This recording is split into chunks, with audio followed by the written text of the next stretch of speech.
வேற ஒருத்தர் செலக்ட் பண்ணியிருந்தாலும், எனக்கு அவருக்கு எந்த அறிமுகமும் இல்லாம இருந்தாலும், இந்த பையன் நல்லா நடிக்கிறான் அப்படின்னு சொல்லி எனக்கா ரொம்ப ஸ்ட்ராங்கா ரெக்கமெண்ட் பண்ணி, என்ன எனக்கு அந்த வாய்ப்பு வாங்கி குடுத்தது ஆறுமுகம் தான். ஸோ, அதனால காலத்துக்கும் அது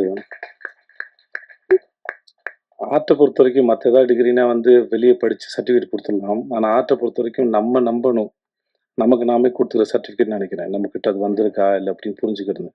அதுக்கான சந்தர்ப்பத்த யாராவது ஒருத்தர் ஏற்படுத்தி குடுக்கும்போது தான் நமக்கு தெரியும். ஓகே.